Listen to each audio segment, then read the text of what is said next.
Okay, so good morning, grade 6. So for today's session, I'm just going back to the discussion of stresses, okay, on where to put the stresses because I have seen your quizzes. There are people who fail to recognize the stress on each syllable. And I know also that in my part that I have, how do I say this? I have rushed that particular topic. So we will just go back onto that. And then, of course, I have to discuss the modals will and would because we were not able to discuss that last meeting. Okay, because last meeting, what were we doing last meeting? We tried to review the exam items, and then after that, we discuss about the stress. Okay, the stress on words, where to put the stress, what mark are we using when we are indicating stress. So that's what we were able to finish last time. What else? We also, what they call this? We also discuss, okay, on how to respond to an opinion. Okay, on how to respond to an opinion, I should say. Okay. Anyway, okay, let's skip the prayer part. Let's go immediately to the discussion. Okay, so using modals, will, and mood. Ano nga po ulit ang modals? Modals are very special type of verbs, basically, that are used in order to aid, okay, or help the main verb in the sentence. Okay, so this time, we will go deep, or we will try to explain the use of will and would on a different aspect, because as you all know, class, before we have already discussed the uses of will and would, but this time we will add more uses to it, okay, to these two. Sure, ba't nag-end na ngayon yung Zoom meeting? Sure, ba't Yeah, ang bilis? I'm not sure also. I just started, right? Anyway, okay, let's proceed with will. Okay, so as what you can see, there is still a verb, okay, because the modal will not function without the verb beside it. Okay. But if it's a question, the verb is a bit far compared to the modal. Okay. So will is also used to express a future event. For example, we will play basketball later. Okay. They will go to the dentist tomorrow. Okay. Any more examples? Uh, I will go to the school tomorrow. Okay. What else? She will she will pay me once she receives her salary. Okay, so it means that you are expecting that there is this event that is about to happen. Yes, Chedre, you were raising your hand. Sure, ito po ba yung presentation na pinost mo sa Aralinks? No, I just use the same PowerPoint theme, but it's not the same. Ah, Okay. May kadugtong to, don't worry. Okay, and then will is also used in making a request or demand. For example, will you please keep the music down? Okay, will is also very polite. And then, will you help me do this? Okay, so on the first example, that is a request. Okay, same as true with the second one. Will you help me do this? What else? Uh, will you help Lara fix the bed? Okay, so it is very polite way of requesting something. Next, to make a promise. Yes, we also use will when we promise. Okay, so I will exercise regularly from now on. So what are you promising? That you will exercise regularly. Then I will become the president of our country someday. Okay. This is a promise to yourself. Okay. Next thing is would. Okay, would is the past tense of will. To make a wish or a request. So just like will, you can also use it for requesting something. Example, would you mind closing the door?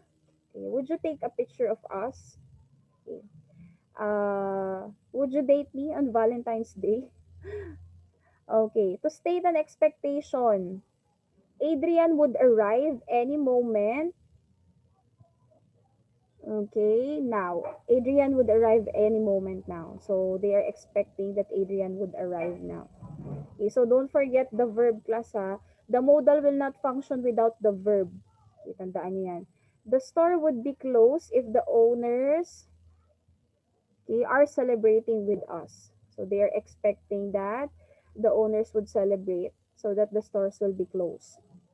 Next, to express habits in the past. Okay, past tense ng will nga itong would. So, Jingay would climb the tree when she was young. Okay, so you are reminiscing the past. The Jingay could actually climb the tree before. Okay, next. Our dogs would wag their tails whenever they sensed that I was near. Okay. Well, that is before. So, it means that it cannot possibly happen now. Okay, probably the dog died or something happened. Okay, kasi nga, past habit. Okay, parang yung could, whenever we use could. Next, to ask for confirmation. Would you really help us with our problem? Okay, so it's like, are you sure? It's like you're using would for, yeah, reassuring. Okay, for reassurance. Next, would you perform at your best in the show? Okay, things like that. Anyway, okay, anyone who would want to try pronounce these three words class, let me just see whether you will be able to pronounce it correctly. Who would want to try? Okay, Marcella. Marcella, raise her hand.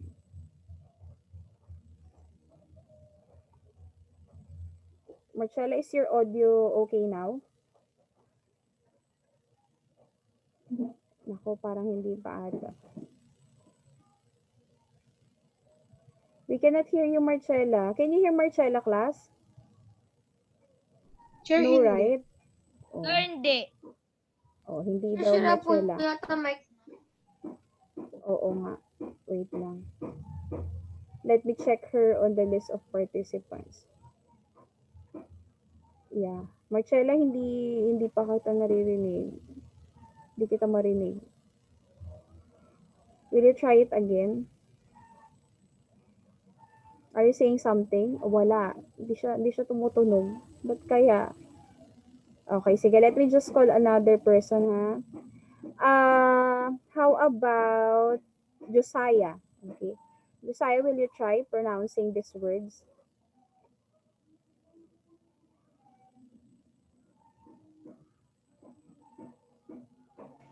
Okay. Information, Okay. adolescence, satisfactory.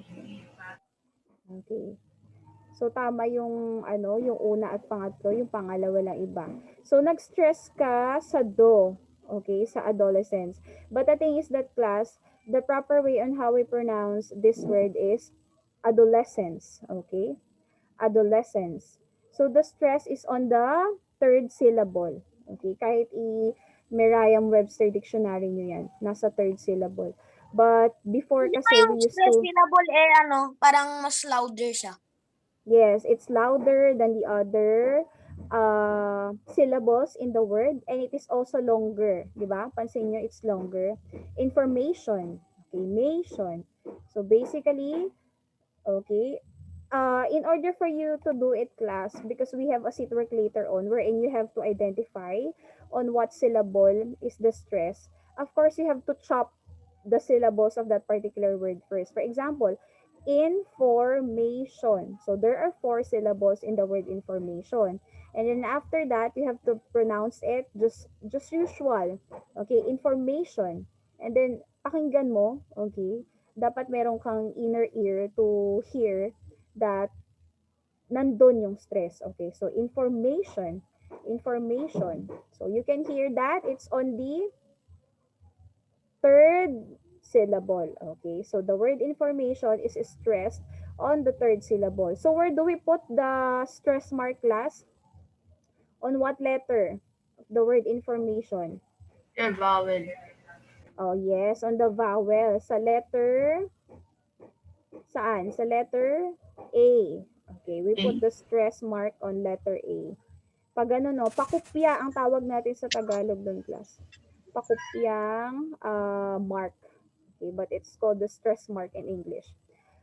Adolescence, okay. Sa le naman to. Specifically on letter E. Okay, less than a minute. Satisfactory. Okay, so on letter A.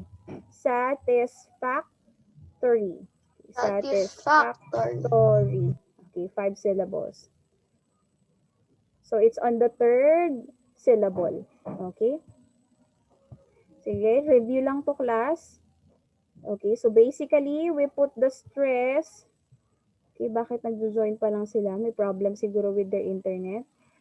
We put the stress, okay, stress mark on the stress syllable. Pag sinabi nating stress syllable, it is pronounced loudly and forcefully compared to the other syllables in the same word. So basically, monotonous lang yung other syllables on that particular word. But when it comes to the stress part, okay, it varies, nagbabago. Okay, you put a force to it. Okay, anyway,